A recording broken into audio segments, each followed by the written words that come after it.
Usai memijat suamiku, nenek tukang pijat itu mendekatiku. Ia berbisik pelan. "Nyonya, suami Anda menyimpan rahasia besar." Ia lalu mengambil sebuah benda dan menunjukkannya. Aku gugup. Lututku lemas. Kenyataannya. Sebelum masuk ke ceritanya, bagi yang subscribe channel ini semoga dilimpahkan rizkinya, disehatkan badannya dan dilancarkan hajat hidup dan akhiratnya oleh Allah Subhanahu wa Ta'ala. Tulis di kolom komentar, kamu nonton dari kota mana aja? Dan mari kita mulai ceritanya. Udara di Prigen malam itu terasa lebih menggigit dari biasanya. Kabut tebal turun dari puncak Gunung Arjuno, menyelimuti villa tua bergaya kolonial yang baru saja kami tempati sebulan lalu. Suara jangkrik di luar sana terdengar seperti rintihan panjang yang tak kunjung usai. Di dalam kamar utama yang luas dan berplafon tinggi, bau minyak urut kayu putih dan rempah-rempah meruap, memenuhi indera penciumanku. Pandu, suamiku, berbaring telungkup di atas ranjang jati yang besar. Di sampingnya, seorang perempuan tua yang kami panggil Embok Sum sedang menggerakkan jemarinya yang legam dan keriput di atas punggung lebar suamiku itu.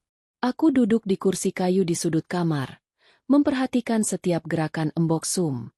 Pandu tampak sangat lelah akhir-akhir ini. Sebagai seorang pengusaha yang baru saja membuka cabang baru di Surabaya, ia sering pulang larut malam dengan wajah pucat dan kantung mata yang menghitam. Katanya, urusan birokrasi dan persaingan bisnis di Jawa Timur jauh lebih keras daripada yang kami bayangkan saat masih tinggal di Jakarta. Namun, ada sesuatu yang aneh. Bukan hanya lelah, Pandu seolah-olah sedang memikul beban tak kasat mata yang membuat bahunya semakin membungkuk setiap harinya. "Sudah, Tuan." Ototnya sudah kembali lemas. Suara parau Embok Sum memecah keheningan. Pandu hanya bergumam pelan, hampir tidak terdengar. Sebelum akhirnya ia tertidur pulas. Kelelahan itu tampaknya benar-benar telah menghisap seluruh energinya. Embok Sum merapikan botol minyaknya dan bangkit dengan perlahan. Langkah kakinya yang tak beralas terdengar berat di atas lantai tegel kuno. Aku berdiri, berniat mengantarnya ke pintu depan dan memberinya upah lebih karena ia bersedia datang hampir tengah malam begini. Namun, saat kami sampai di depan pintu kamar yang tertutup rapat, Embok Sum mendadak berhenti. Ia tidak segera melangkah menuju ruang tamu. Perempuan tua itu berbalik, menatapku dengan mata yang keruh namun tajam. Dadaku tiba-tiba berdesir hebat. Ada aura dingin yang merambat dari telapak kakiku ke sumsum tulang belakang. Ia mendekat. Aroma kemenyan yang samar tercium dari kain jariknya yang kusam. "Nyonya," bisiknya. Suaranya seperti gesekan daun kering di atas nisan. "Suami Anda, Tuan Pandu, dia menyimpan rahasia besar. Sesuatu yang sangat berat, Nyonya." Aku terpaku. Jantungku berdegup kencang hingga terasa sakit di dada. Apa maksud Embok? Rahasia apa? Kalau soal bisnis, saya sudah tahu dia sedang stres. Jawabku berusaha tenang, meski suaraku sedikit bergetar. Embok Sum menggeleng perlahan. Ia merogoh saku kain bumbunya, mengeluarkan sesuatu yang dibalut kain mori putih yang sudah menguning. Dengan tangan yang gemetar, ia membuka bungkusan itu di hadapanku. Di sana, di atas telapak tangannya yang kasar, tergeletak sebuah benda yang membuat duniaku seolah berhenti berputar. Sebuah tusuk konde emas kuno dengan ukiran kepala naga yang sangat detail. Ada noda merah kehitaman yang sudah mengering di bagian ujungnya yang tajam. "Ini jatuh dari saku jas suami Nyonya saat saya merapikan bajunya yang tersampir di kursi tadi," kata Embok Sum dengan nada rendah yang penuh peringatan. "Ini bukan perhiasan biasa, Nyonya. Ini adalah penanda. Sesuatu yang seharusnya sudah terkubur pulas di tanah liat, bukan dibawa pulang ke rumah ini." Lututku lemas seketika. Aku menyandarkan punggungku ke dinding koridor yang dingin. Tusuk konde itu. Aku mengenalinya. Itu adalah benda yang pernah kulihat dalam mimpi burukku selama seminggu terakhir sejak kami menginjakan kaki di Prigen. Dalam mimpi itu, seorang wanita tanpa wajah berdiri di tepi ranjangku, memegang tusuk konde yang sama, sambil membisikkan nama Pandu berulang kali dengan suara yang penuh amarah. "Apa maksud Embok dengan penanda?" tanyaku dengan napas memburu. Embok Sum tidak menjawab secara langsung. Ia justru menatap ke arah pintu kamar tempat Pandu tidur dengan pandangan ngeri. Ada nyawa yang sedang ditagih, Nyonya. Dan suami Anda sedang mencoba mencicilnya dengan cara yang salah. Berhati-hatilah. Jangan biarkan ia membawa Anda ke bunker di bawah gudang belakang saat bulan purnama tiba. Setelah mengatakan itu, Embok Su meletakkan tusuk konde tersebut ke tanganku. Logamnya terasa sedingin es. Seolah-olah benda itu baru saja dikeluarkan dari dalam lemari pendingin. Tanpa pamit lagi, ia berjalan cepat meninggalkan villa, menghilang di balik kepekatan kabut malam tanpa menoleh sedikit pun. Aku berdiri sendirian di koridor yang remang-remang, menatap benda di tanganku dengan penuh kengerian. Pikiranku berkecamuk. Pandu yang kukenal adalah pria lembut, penyayang, dan sangat logis. Mana mungkin ia terlibat dengan hal-hal klinik atau menyimpan benda yang disebut Embok Sum sebagai penanda nyawa? Namun, noda merah di ujung tusuk konde itu tampak begitu nyata. Baunya pun amis, menusuk hidung, mengalahkan aroma minyak urut yang tadi mendominasi. Aku melirik ke arah pintu kamar yang tertutup. Di dalamnya, suamiku sedang tidur. Pria yang telah bersamaku selama 10 tahun. Pria yang kupikir tidak memiliki rahasia apapun dariku. Tiba-tiba, sebuah suara debuman keras terdengar dari arah gudang belakang villa. Jantungku meloncat. Suara itu terdengar seperti sesuatu yang berat baru saja jatuh, atau mungkin sesuatu yang sedang berusaha mendobrak keluar dari bawah tanah. Tanganku semakin erat menggenggam tusuk konde itu hingga ujungnya yang tajam menusuk telapak tanganku. Rasa sakitnya nyata. Namun rasa takutku jauh lebih besar. Aku harus mencari tahu apa yang sebenarnya disembunyikan Pandu. Jika benar ia menyimpan rahasia besar, maka hidupku, dan mungkin nyawaku, sedang berada dalam bahaya yang tidak pernah kubayangkan sebelumnya di lereng gunung yang sunyi ini. Malam semakin larut, namun mataku tak kunjung terpejam. Di sampingku, Pandu mendengkur halus, seolah-olah beban berat yang ia pikul telah menguap bersama pijatan Embok Sum tadi. Namun bagiku, setiap helas napasnya kini terdengar seperti irama yang asing. Aku berbaring kaku, menatap langit-langit kamar yang tinggi di mana bayangan dahan pohon Kamboja dari luar jendela menari-nari seperti jemari raksasa yang hendak mencengkeram. Di bawah bantal, aku menyembunyikan tusuk konde emas itu. Logamnya yang dingin seolah memancarkan getaran yang membuat seluruh sarafku tegang. Setelah memastikan Pandu benar-benar terlelap, aku bangkit perlahan. Lantai kayu villa ini seringkali berderit jika dipijak terlalu keras. Jadi aku melangkah dengan sangat hati-hati, menyerupai seekor kucing yang mengintai mangsa. Pikiranku tertuju pada satu tempat. Meja kerja Pandu di sudut perpustakaan pribadi yang selalu ia kunci rapat. Sejak pindah ke Prigen, Pandu menjadi sangat protektif terhadap ruangan itu. Ia bilang itu adalah tempatnya mencari ketenangan untuk urusan kantor. Tapi kini aku yakin ada sesuatu yang lebih dari sekadar laporan keuangan di sana. Aku berjalan menyusuri koridor yang hanya diterangi lampu dinding temaram. Suasana villa di malam hari terasa berbeda. Dinding-dindingnya seolah memiliki telinga, dan potret-potret tua pemilik villa sebelumnya yang masih tergantung di sana seakan mengikuti gerakanku dengan tatapan mata mereka yang mati. Aku sampai di depan pintu kayu jati yang kokoh itu. Tanganku gemetar saat merogoh saku daster, mengambil kunci cadangan yang berhasil kucuri dari gantungan kunci utama Pandu sore tadi. Klik. Pintu terbuka dengan suara gesekan halus. Aroma kertas tua, debu, dan bau apak yang samar segera menyambutku. Aku tidak berani menyalakan lampu utama. Dengan bantuan senter dari ponselku, aku mulai menyisir meja kerjanya. Di atas meja hanya ada tumpukan berkas proyek properti di Surabaya. Tidak ada yang mencurigakan. Namun, Embok Sum tadi mengatakan bahwa rahasia itu besar, dan sesuatu yang besar biasanya disembunyikan di tempat yang paling tidak terduga. Aku beralih ke deretan rak buku. Jemariku meraba satu persatu punggung buku tebal, hingga tanganku menyentuh sebuah laci kecil yang tersembunyi di bagian bawah rak, tertutup oleh sebuah vas bunga kosong yang berat. Laci itu terkunci, namun kuncinya terlihat menempel di sana, seolah-olah pemiliknya baru saja menggunakannya dan lupa mencabutnya karena terburu-buru. Dengan jantung yang berdebar kencang, aku memutar kunci itu dan menarik lacinya. Di dalamnya tidak ada uang atau dokumen berharga. Hanya ada sebuah amplop coklat besar yang sudah kusam dan sebuah kotak kayu kecil dengan ukiran yang serupa dengan motif pada tusuk konde emas tadi. Aku membuka amplop itu terlebih dahulu. Isinya adalah lembaran-lembaran kliping koran lama dari tahun 90-an. Beritanya seragam. Hilangnya beberapa gadis muda di wilayah Pasuruan dan sekitarnya tanpa jejak. Mengapa Pandu menyimpan kliping berita kriminal yang sudah puluhan tahun berlalu? Mataku tertuju pada salah satu foto dalam berita itu. Seorang gadis dengan rambut panjang terurai dan senyum manis. Namanya tertulis Sari. Di bawah foto itu, ada coretan tangan menggunakan tinta merah yang sudah memudar, membentuk simbol melingkar yang aneh. Tanganku beralih ke kotak kayu kecil tersebut. Saat membukanya, aku menemukan sebuah foto Polaroid yang sudah agak menguning. Di dalam foto itu, ada Pandu yang masih sangat muda, mungkin usianya baru awal 20 tahun. Ia berdiri di depan villa ini, namun ia tidak sendirian. Ia merangkul seorang wanita yang mengenakan kebaya hijau lumut.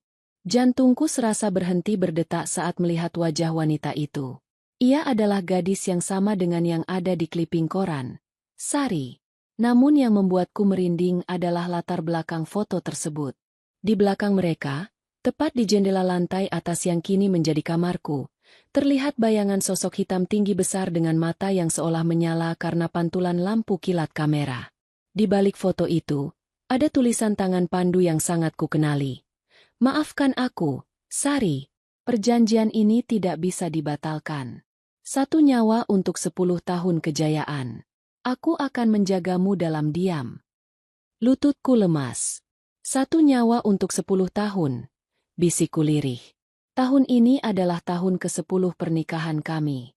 Apakah ini alasan mengapa ia membawaku pindah ke villa terpencil ini tepat saat ulang tahun pernikahan kami mendekat? Apakah kejayaan bisnis yang ia bangga-banggakan selama ini adalah hasil dari sebuah transaksi gelap yang melibatkan nyawa seseorang di masa lalu? Tiba-tiba, suara derit lantai kayu terdengar dari arah koridor. Aku tersentak dan segera mematikan senter ponselku. Napasku buat sehalus mungkin. Langkah kaki itu terdengar berat dan berirama, menuju ke arah perpustakaan. Itu suara langkah Pandu. Ia bangun. Aku terperangkap. Tidak ada jalan keluar selain jendela. Tapi jendela itu dipasangi teralis besi yang kuat. Aku segera mengembalikan foto dan kliping itu ke dalam laci, menguncinya, lalu bersembunyi di balik tirai beledu tebal yang menutupi rak buku, berharap kegelapan malam bisa menyembunyikanku. Pintu perpustakaan terbuka. Cahaya lampu dari koridor masuk sedikit, membentuk siluet tinggi suamiku di ambang pintu. Ia tidak menyalakan lampu. Ia hanya berdiri di sana dalam diam untuk waktu yang terasa seperti keabadian. Aku bisa mendengar deru napasnya yang berat, hampir seperti suara geraman rendah. Arini, aku tahu kamu di sini. Suaranya terdengar sangat tenang, namun ada nada dingin yang belum pernah kudengar sebelumnya. Suaranya bukan lagi suara suami yang penuh kasih, melainkan suara orang asing yang menyimpan kedinginan sedalam jurang di lereng Arjuno. Jangan bermain-main dengan sesuatu yang tidak kamu mengerti. Sayang, Embok Sum seharusnya tidak perlu bicara banyak padamu. Aku menggigit bibir bawahku agar tidak berteriak. Bagaimana ia bisa tahu? Aku bahkan tidak membuat suara sedikit pun. Pandu melangkah masuk, mendekati meja kerjanya. Ia meletakkan sesuatu di atas meja dengan denting logam yang halus. Tusuk konde itu, kembalikan padaku. Arini. Itu bukan mainan. Itu adalah kunci untuk tamu kita yang akan datang besok malam. Lanjutnya. Aku semakin merapatkan tubuhku ke dinding, memejamkan mata rapat-rapat. Kenyataannya mulai tersingkap, dan setiap kepingan kebenaran itu terasa seperti sembilu yang menyayat hatiku. Suamiku bukan hanya pembohong. Ia adalah bagian dari sesuatu yang jauh lebih mengerikan daripada sekadar perselingkuhan. Ia sedang mempersiapkan sebuah upeti. Dan aku mulai merasa bahwa akulah yang dimaksud dengan nyawa berikutnya untuk 10 tahun masa depannya yang baru. Keheningan di dalam perpustakaan itu terasa begitu pekat, seolah oksigen telah dihisap keluar dari ruangan. Aku menahan napas hingga dadaku terasa sesak, bersembunyi di balik tirai beledu yang berbau debu dan kelembapan. Pandu masih berdiri di sana, hanya beberapa jengkal dari tempat persembunyianku. Aku bisa melihat ujung sepatu kulitnya dari celah bawah tirai.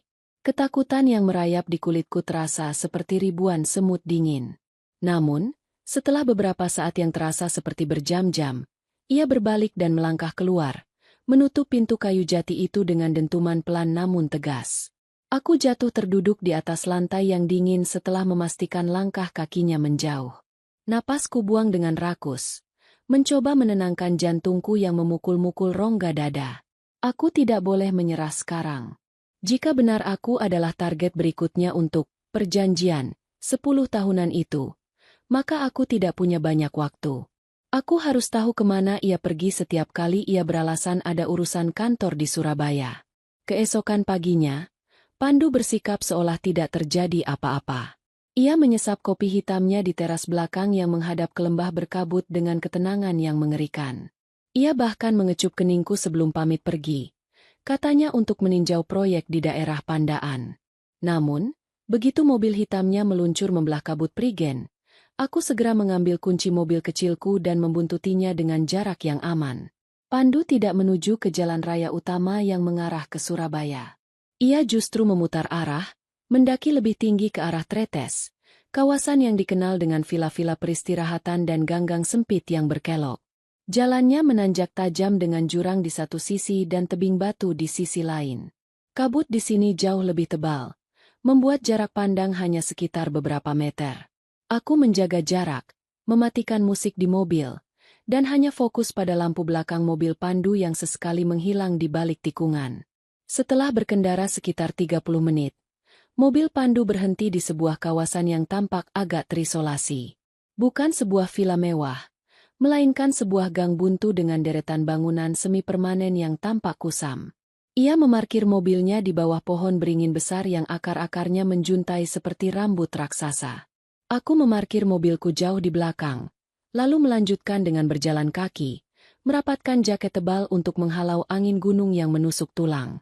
Aku melihat Pandu berjalan cepat menuju sebuah rumah kayu kecil yang tersembunyi di balik rimbunnya pohon pisang. Rumah itu tampak kontras dengan mobil mewahnya yang terparkir di depan. Sebelum masuk, ia melihat ke sekeliling dengan waspada. Aku segera bersembunyi di balik pilar sebuah warung yang tutup. Begitu ia masuk, aku mendekat perlahan, berusaha tidak menimbulkan suara di atas permukaan jalan yang dipenuhi kerikil. Suasana di sekitar rumah itu terasa sangat tidak enak. Ada aroma kemenyan yang kuat bercampur dengan bau sesuatu yang busuk, seperti bangkai hewan. Aku mendekati jendela samping yang tertutup kain gorden kusam yang berlubang di beberapa bagian. Dengan tangan gemetar, aku mengintip melalui lubang kecil itu. Di dalam, ruangan itu remang-remang, hanya diterangi oleh beberapa batang lilin merah yang menyala di atas sebuah altar kecil. Pandu berdiri membelakangiku. Di depannya, duduk seorang wanita yang sangat kurus, hampir seperti kerangka hidup, dengan rambut putih yang berantakan. Namun yang membuatku tersentak hingga hampir berteriak adalah kehadiran seorang anak kecil laki-laki, berusia sekitar 7 atau 8 tahun, yang sedang duduk di sudut ruangan sambil memainkan sebuah mainan kayu kuno. Dia sudah mulai curiga. Embok. Suara Pandu terdengar parau, penuh tekanan. Arini menemukan tusuk konde itu. Embok Sum terlalu banyak bicara. Perempuan tua di depan Pandu terkekeh. Suaranya seperti bunyi gesekan logam yang berkarat. Sudah kubilang, jangan bawa dia ke Prigen sebelum waktunya. Darah murni seperti dia selalu punya insting yang kuat. Tapi kau tidak punya pilihan, bukan? Malam besok adalah batas akhirnya. Jika bukan dia yang kau serahkan ke bawah gudang itu, maka kau yang akan ditarik kembali ke dalam liang yang seharusnya sudah kau tempati 10 tahun lalu. Anak kecil itu tiba-tiba berhenti bermain. Ia mendongak, menatap ke arah jendela tempatku mengintip. Matanya tidak memiliki bagian putih, hanya lubang hitam pekat yang seolah mampu menembus jiwaku. Ia menarik sudut bibirnya, tersenyum dengan cara yang sangat tidak alami bagi seorang anak seusianya. Ibu ada di luar. Bisik anak itu dengan suara yang berat, jauh lebih dewasa dari penampilannya. Pandu tersentak dan langsung memutar tubuhnya ke arah jendela. Aku terkesiap. Jantungku seakan merosot ke perut. Tanpa berpikir panjang, aku berbalik dan lari sekencang-kencangnya menuju mobil. Aku bisa mendengar suara pintu rumah kayu itu terbuka dengan kasar dan teriakan Pandu memanggil namaku. Suaranya menggema di antara tebing-tebing tretes yang sunyi. Aku masuk ke mobil, menghidupkan mesin dengan tangan yang gemetar hebat, dan memacu kendaraan itu menuruni tanjakan dengan membabi buta. Air mata mulai mengalir di pipiku. Anak itu memanggilku, "Ibu?" Dan siapa perempuan kurus itu? Kenyataan yang kuhadapi sekarang jauh lebih gila daripada sekadar perselingkuhan. Pandu benar-benar sedang melakukan transaksi nyawa. Dan anak itu bukan manusia biasa. Saat aku melirik kaca spion, mobil hitam Pandu sudah muncul di belakangku, melaju dengan kecepatan tinggi, mencoba mengejarku di tengah jalanan yang berkabut dan licin. Kami berkejaran di sepanjang jalur pegunungan yang berbahaya itu, dengan jurang menganga di sisi kami, sementara rahasia yang baru saja kusaksikan terus berputar di kepalaku seperti kaset rusak yang mengerikan. Laju mobilku terasa tidak terkendali di atas aspal basah yang berkelok tajam. Di belakang, lampu depan mobil Pandu tampak seperti sepasang mata pemangsa yang terus mendekat, menembus kabut tebal yang menyelimuti jalur tretes. Setiap kali aku menginjak rem di tikungan curam, jantungku seolah ikut berhenti berdetak. Aku tidak tahu apa yang akan terjadi jika ia berhasil menghentikanku di tempat sesunyi ini. Apakah ia akan menjelaskan semuanya? Atau justru mempercepat proses penyerahan yang dibicarakan wanita tua tadi? Suara klakson mobil Pandu meraung panjang, memantul di dinding-dinding tebing. Aku terus memacu mesin hingga batas maksimal, mengabaikan tanda peringatan jalan licin. Di sebuah persimpangan sempit menuju arah Prigen, aku melihat celah kecil di antara rimbunnya pohon bambu, sebuah jalan setapak yang biasanya hanya dilalui penduduk lokal. Dengan nekat, aku memutar kemudi dengan tajam, mematikan lampu mobil, dan membiarkan kendaraanku meluncur masuk ke dalam kegelapan rumpun bambu tersebut. Aku menginjak rem dalam-dalam, menahan napas. Beberapa detik kemudian, mobil hitam Pandu melesat lewat di jalan utama, terus melaju ke bawah karena menyangka aku masih berada di depannya. Suasana mendadak sunyi, hanya menyisakan suara mesin mobilku yang mendingin dan bunyi gemerisik daun bambu yang saling bergesekan tertiup angin gunung. Aku menyandarkan kepala ke kemudi. Tubuhku gemetar hebat.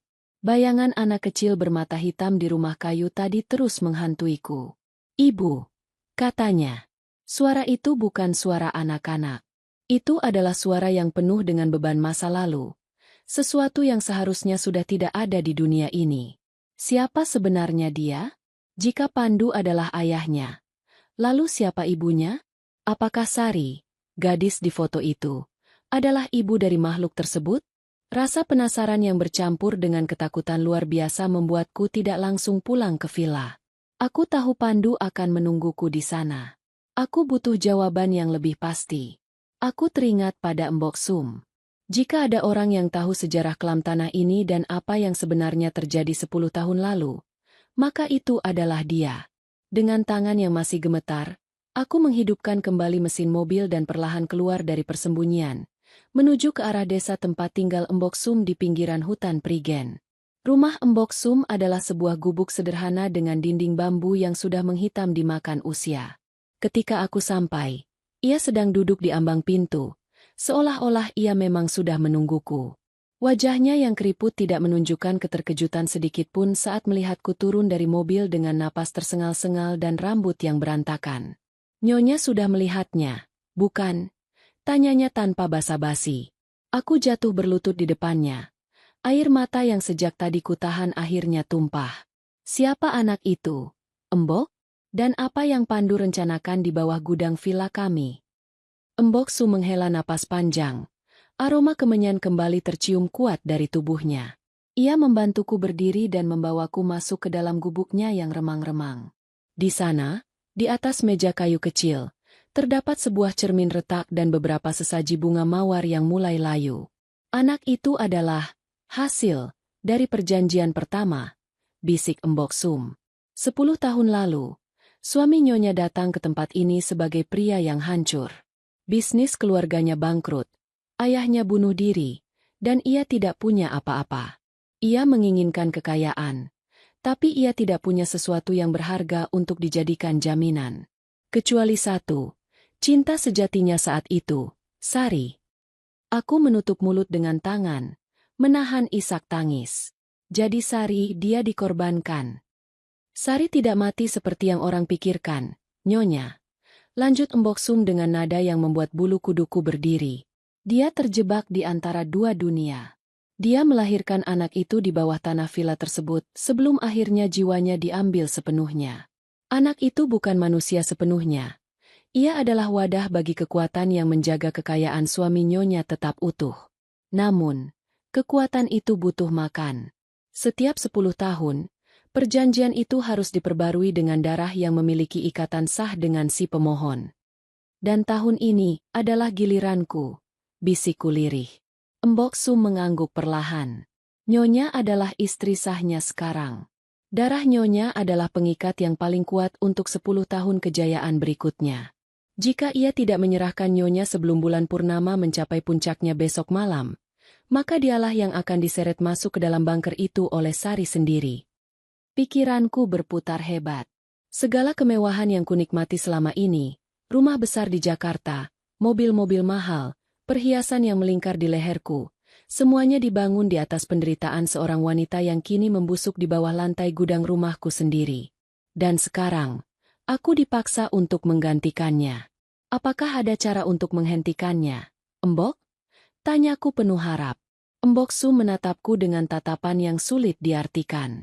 Ia mengambil tusuk konde emas yang sejak tadi kusimpan di saku jaket. Tusuk konde ini adalah bagian dari jiwa Sari yang tersisa. Ini adalah satu-satunya benda yang bisa mengakhiri kutukan itu. Tapi risikonya sangat besar. Nyonya harus menusukkannya tepat di jantung, wadah, tersebut saat upacara dimulai. Namun ingat, jika Nyonya gagal, tidak akan ada lagi yang bisa menolong. Tiba-tiba, suara deru mobil terdengar berhenti tepat di depan gubuk Embok Sum.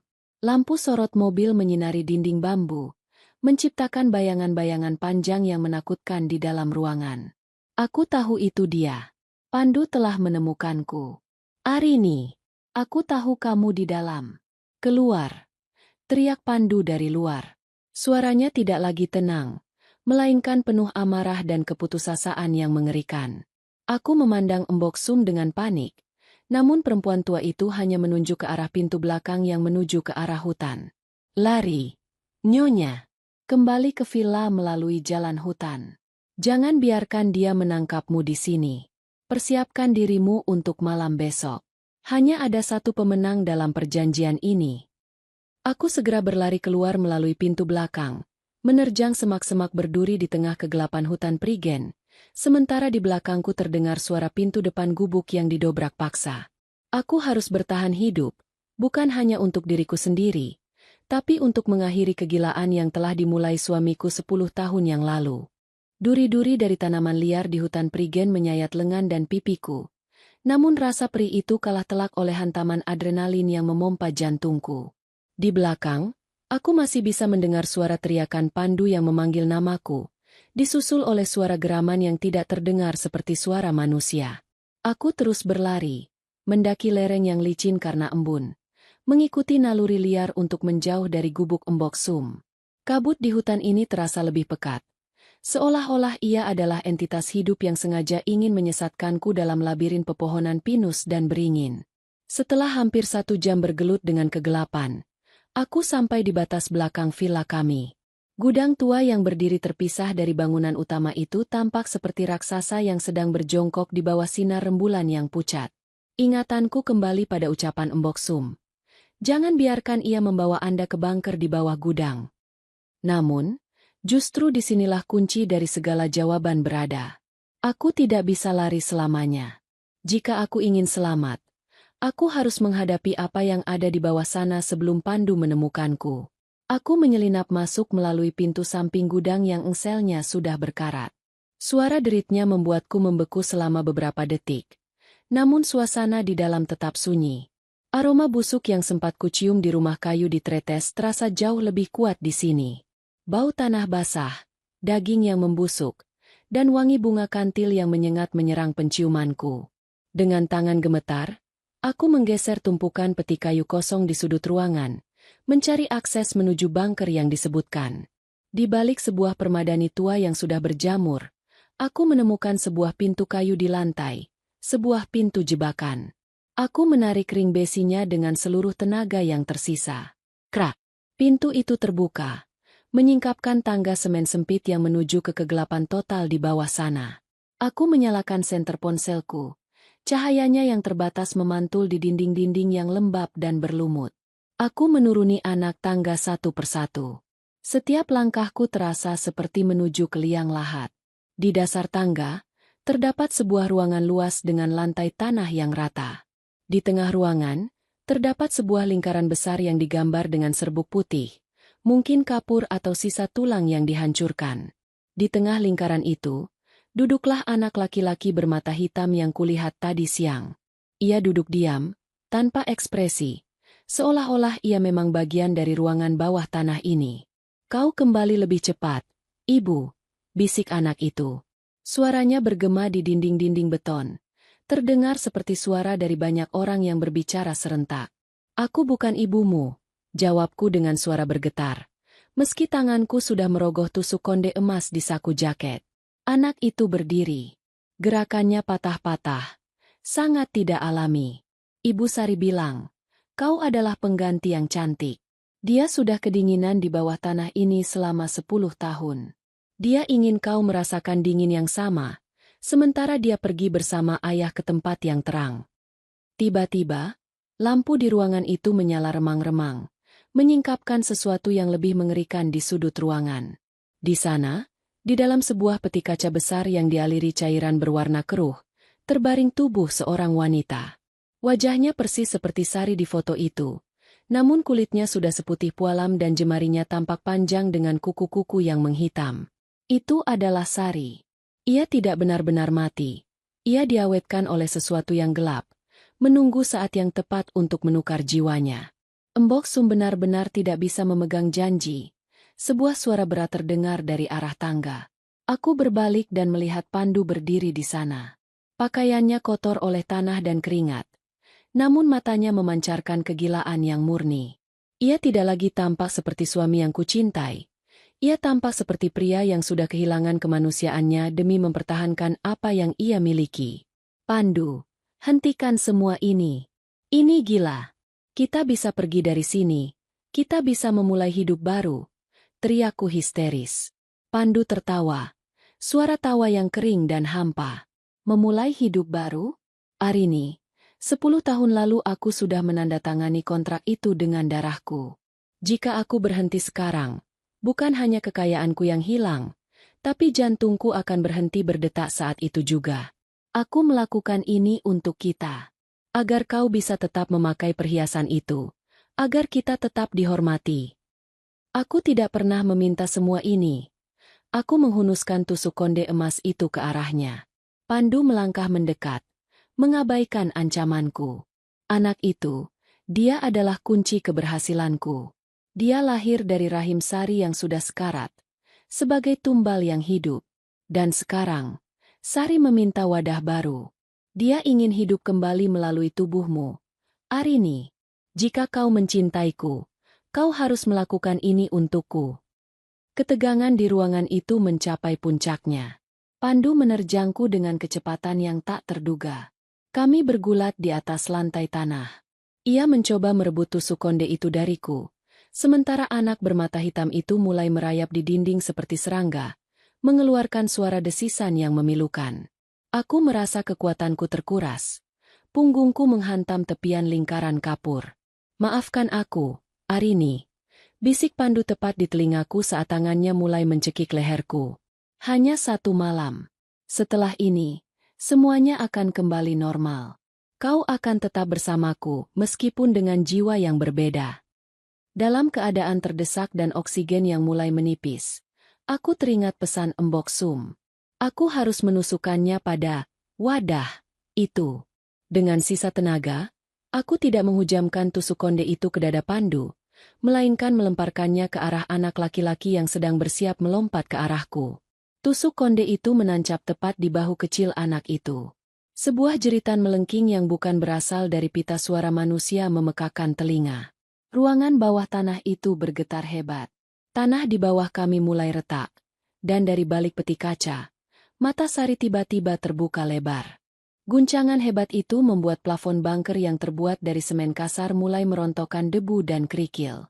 Jeritan anak laki-laki itu seolah merobek ruang dan waktu.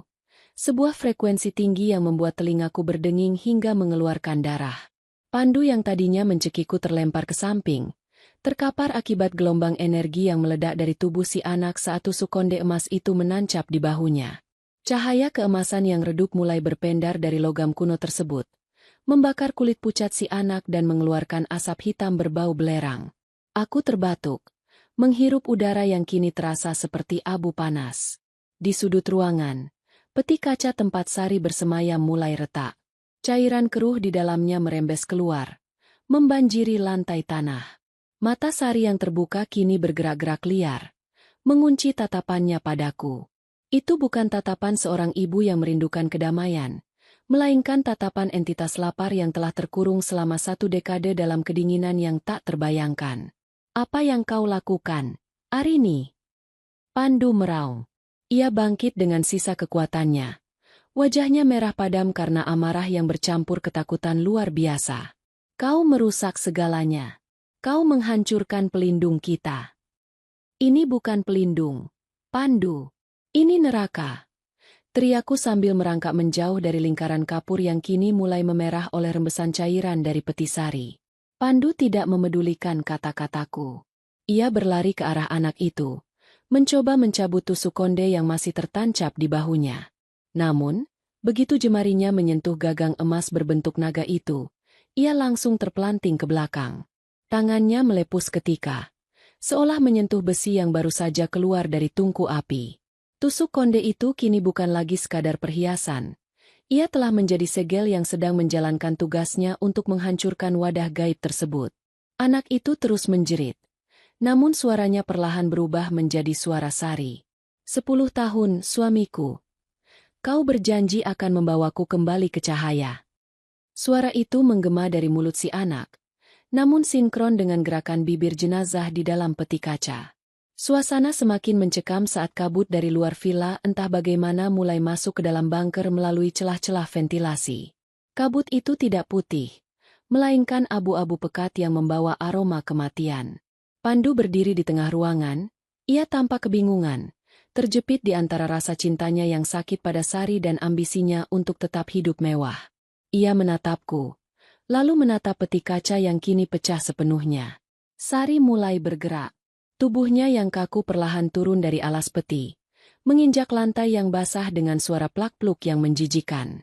Kulitnya yang putih puala mulai mengelupas, menyingkapkan sesuatu yang hitam dan berdenyut di bawahnya. Ia bukan lagi Sari yang cantik di foto itu.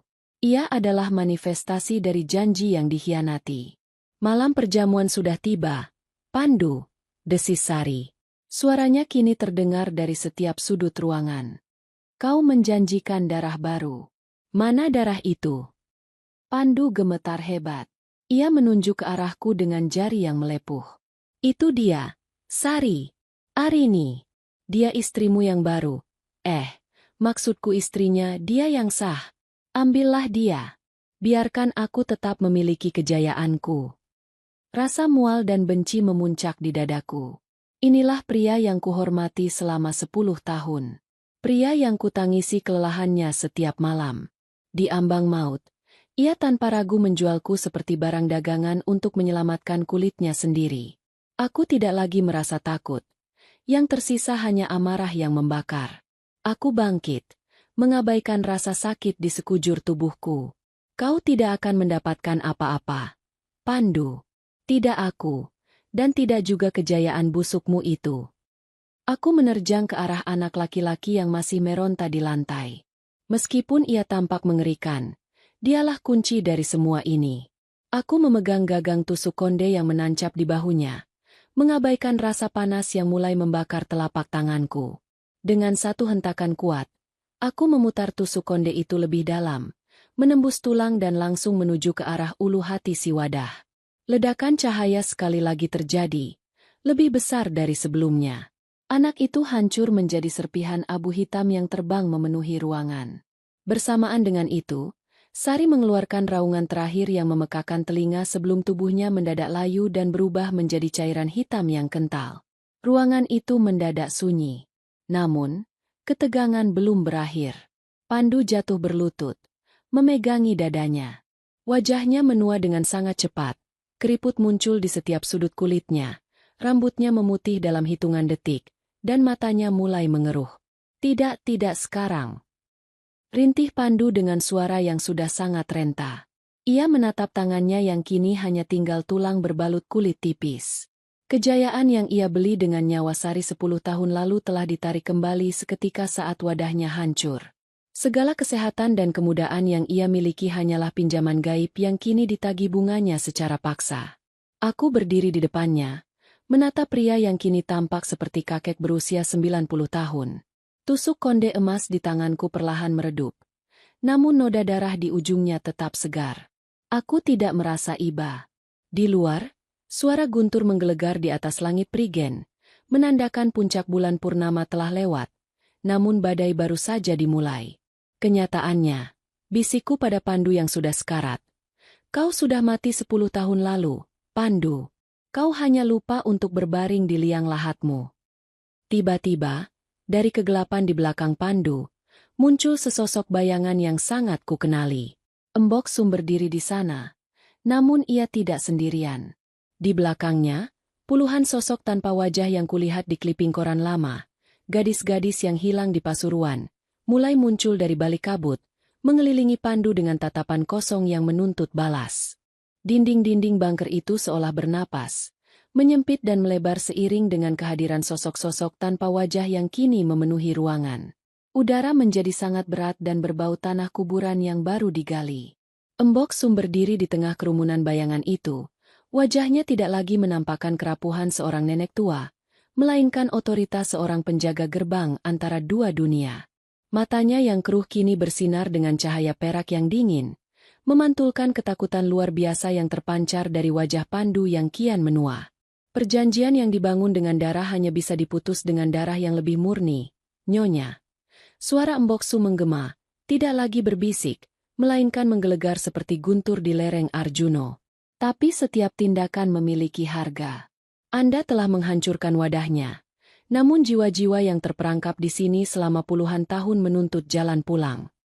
Pandu merangkak di atas tanah, mencoba meraih ujung dasterku dengan jemarinya yang kini tinggal tulang.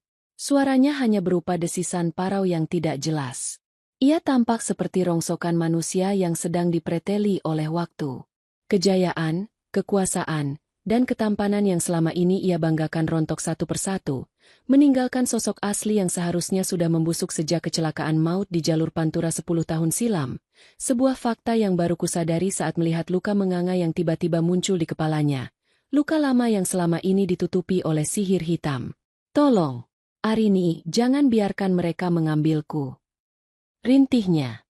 Aku mundur selangkah. Rasa jijik lebih mendominasi daripada rasa iba. Mereka bukan mengambilmu, Pandu. Mereka hanya menjemput milik mereka yang kau curi. Kau mencuri waktu, kau mencuri nyawa Sari, dan kau hampir mencuri hidupku. Tiba-tiba, salah satu sosok tanpa wajah itu melangkah maju. Meskipun ia tidak memiliki mata, aku bisa merasakan kesedihan yang mendalam memancar darinya. Itu adalah salah satu gadis dari kliping koran yang kusimpan. Ia mendekati Pandu dan menyentuh bahunya. Seketika, Pandu menjerit histeris. Kulitnya di tempat sentuhan itu melepuh dan mengeluarkan uap hitam. Satu persatu, sosok-sosok lain mendekat, seolah ingin berbagi rasa sakit yang mereka alami selama menjadi baterai bagi kekayaan Pandu. Nyonya, ada sesuatu yang belum Anda ketahui. Embok Sum menatapku tajam. Tusuk konde emas itu bukan hanya kunci penghancur. Ia adalah pengikat. Siapapun yang memegangnya saat perjanjian hancur, ia memegang kendali atas sisa-sisa kekuatan yang ada di tanah ini. Aku menatap benda di tanganku dengan ngeri. Logam emas itu kini berdenyut, seirama dengan detak jantungku. Aku tidak menginginkan kekuatan ini. Aku ingin semua ini berakhir. Jika Anda ingin mengakhirinya, Anda harus memberikan perintah terakhir, lanjut Embok Sum. Tapi berhati-hatilah. Keinginan manusia seringkali dikotori oleh dendam. Jika Anda memerintahkan mereka untuk menyiksa suamimu selamanya, maka Anda akan menjadi penjaga baru di penjara bawah tanah ini, menggantikan posisi Sari. Plot twist yang menghantam nalar ini membuatku terpaku. Ini adalah jebakan terakhir dari kutukan tersebut. Kekuasaan itu menggoda, menawarkan pembalasan dendam yang sempurna bagi seorang istri yang dikhianati. Aku bisa melihat Pandu menderita selamanya di bawah kakiku, membayar setiap tetes air mata yang kukeluarkan. Namun, harga yang harus kubayar adalah jiwaku sendiri. Aku akan tetap berada di villa ini, terjebak dalam kabut prigen sebagai nyonya dari kegelapan. Aku menatap Pandu.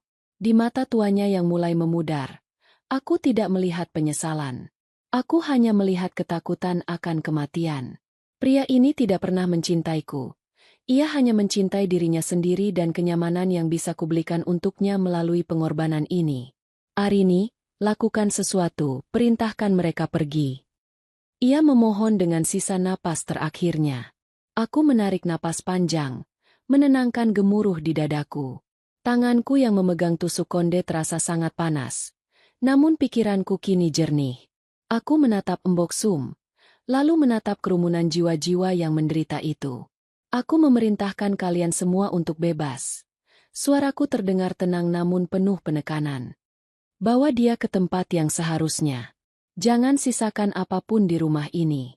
Tidak ada dendam, tidak ada ikatan, tidak ada lagi perjanjian.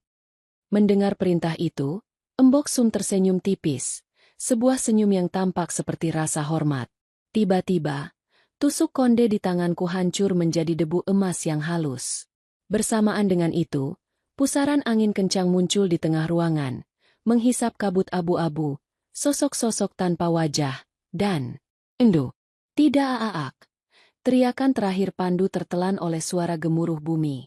Dalam sekejap, ruangan itu menjadi kosong. Lampu-lampu redup yang tadi menyala kini padam sepenuhnya. Aku berdiri di tengah kegelapan total, hanya ditemani oleh suara tetesan air dari atap bunker yang bocor. Bau busuk itu hilang, digantikan oleh aroma tanah basah yang murni setelah hujan. Namun, saat aku mencoba melangkah menuju tangga, sebuah tangan dingin memegang pergelangan kakiku. Aku tersentak dan menyalakan senter ponselku. Tidak ada siapa-siapa di sana. Namun, di atas lantai tanah tempat Pandu terakhir kali bersimpuh, kini tertinggal sebuah benda. Sebuah cincin pernikahan. Cincinku yang kupikir telah hilang di Jakarta setahun lalu. Dan di samping cincin itu, tertulis sebuah pesan di atas tanah, digurat dengan tulisan tangan yang sangat halus. Terima kasih. Tapi ingat, apa yang sudah dibuka, tidak akan pernah benar-benar tertutup. Lututku lemas. Kenyataannya, meski mereka telah pergi, aku tidak akan pernah bisa kembali menjadi Arini yang dulu. Prigen telah merobek kewarasanku. Dan setiap kali kabut turun, aku tahu aku akan selalu melihat bayangan di balik jendela. Pagi datang dengan cahaya matahari yang pucat, menyelinap di antara celah-celah pohon pinus yang masih basah oleh sisa badai semalam. Villa itu kini terasa begitu luas dan hampa. Tidak ada lagi suara dengkur halus Pandu, tidak ada lagi aroma minyak urut Mbok Sum, dan tidak ada lagi beban berat yang biasanya menekan dadaku setiap kali aku melangkah di koridor lantai atas. Semuanya hilang, tersapu oleh perintah terakhir yang kuucapkan di dalam perut bumi semalam. Aku berdiri di teras depan, menatap lembah prigen yang mulai terlihat jelas saat kabut perlahan terangkat. Di tanganku, aku menggenggam cincin pernikahanku yang kutemukan di lantai bunker. Logamnya terasa ringan, tidak lagi menyimpan getaran gelap yang menakutkan. Namun, saat aku bercermin di lemari jati kamar utama, aku melihat sesuatu yang telah berubah. Ada satu helai rambut putih yang tumbuh di pelipisku, dan mataku, ada binar keperakan yang samar di sana, persis seperti mata Mbok Sum sebelum ia menghilang. Aku memutuskan untuk meninggalkan villa itu hari ini juga. Aku tidak membawa banyak barang, hanya pakaian seperlunya dan dokumen-dokumen penting. Saat aku berjalan menuju gerbang depan, aku melihat sebuah mobil polisi dan beberapa warga desa berkumpul di dekat jalan raya bawah. Mereka tampak sedang membicarakan sesuatu dengan wajah cemas. "Ada apa, Pak?" Tanyaku pada seorang pria parubaya yang merupakan penjaga keamanan lingkungan. Ini, Nyonya, ada kejadian aneh. Mobil Tuan Pandu ditemukan di dasar jurang dekat Tretes pagi tadi. Jawab pria itu sambil menunjuk ke arah tebing yang curam. Tapi yang aneh, kondisi mobilnya seperti sudah berkarat puluhan tahun, seolah-olah sudah jatuh sejak lama sekali. Dan di dalamnya tidak ada siapa-siapa. Hanya ada tumpukan baju yang sudah lapuk dan abu hitam. Aku hanya terdiam, tidak menunjukkan keterkejutan yang mereka harapkan. Aku tahu benar apa yang mereka temukan. Secara administratif, Pandu akan dinyatakan hilang atau meninggal dalam kecelakaan. Namun bagiku, ia sudah lama pergi. Yang kucintai hanyalah bayang-bayang yang dipelihara oleh sihir hitam dan ambisi. Terima kasih informasinya, Pak. Saya akan segera mengurusnya ke kantor polisi. Ucapku datar. Aku masuk ke dalam mobilku, menyalakan mesin, dan mulai melaju menuruni lereng pegunungan. Saat aku melewati gubuk Mbok Sum, aku melirik ke arah pintu. Gubuk itu kini tampak kosong dan terbengkalai, seolah-olah tidak pernah ada orang yang tinggal di sana selama bertahun-tahun. Rumput liar tumbuh tinggi menutupi tangga depannya. Mbok Sum mungkin hanyalah manifestasi dari tanah ini, penjaga yang muncul hanya saat keseimbangan alam terganggu. Saat mobilku mulai memasuki perbatasan kota Pasuruan, aku meraih tas tanganku untuk mengambil ponsel. Namun, jariku menyentuh sesuatu yang keras di dasar tas. Aku menariknya keluar dan jantungku hampir berhenti berdetak. Itu adalah tusuk konde emas dengan ukiran naga. Benda yang kulihat hancur menjadi debu di bunker semalam, kini utuh kembali, bersinar lebih terang di bawah cahaya matahari pagi. Di batang emasnya, ada sebuah ukiran baru yang sangat kecil, seolah-olah digores oleh kuku manusia. Penjaga baru. Aku menepikan mobil di bahu jalan. Napasku memburu. Aku mencoba membuang tusuk konde itu ke semak-semak di pinggir jalan raya. Namun tanganku seolah terkunci. Benda itu tidak mau lepas dari genggamanku. Pada saat itulah aku menyadari kenyataan yang sebenarnya. Perjanjian itu memang sudah berakhir bagi Pandu, tapi tidak bagi villa itu. Tanah Prigen selalu membutuhkan seseorang untuk menjaga rahasianya. Seseorang yang memiliki keberanian untuk menghadapi kegelapan. Aku melihat ke kaca spion tengah. Di kursi belakang mobilku, samar-samar aku melihat bayangan seorang wanita dengan kebaya hijau lumut sedang duduk dengan tenang. Ia tidak menatapku dengan amarah, melainkan dengan senyum tipis yang penuh arti. Sari kini bebas dari penderitaannya, tapi ia meninggalkan warisannya kepadaku. Kini aku mengerti mengapa Mbok Sum tersenyum semalam. Ia tidak memberikan kebebasan secara gratis. Ia hanya memindahkan tongkat estafet kepadaku. Aku tidak akan pernah bisa kembali ke kehidupanku yang normal di Jakarta. Aku bukan lagi Arini, sang istri pengusaha sukses. Aku adalah Arini, sang pemegang segel. Aku memutar balik arah mobilku. Aku tidak menuju Surabaya. Aku kembali mendaki menuju villa di lereng gunung itu. Ada banyak hal yang harus kupelajari. Banyak jiwa yang mungkin masih tersesat di balik kabut. Dan hanya aku yang kini memiliki kunci untuk menunjukkan jalan pulang bagi mereka. Saat aku memasuki gerbang villa, kabut tiba-tiba turun kembali, menyelimuti bangunan tua itu seolah menyambut kepulanganku. Aku melangkah masuk ke dalam rumah, menutup pintu jati yang besar, dan menguncinya dari dalam. Di tengah kesunyian, aku berbisik pelan pada kehampaan ruangan. Aku sudah pulang. Dan dari sudut ruangan yang gelap, terdengar suara bisikan lembut ribuan suara yang menjawab secara serentak. Selamat datang, Nyonya. Nyonya. Nyonya. Nyonya.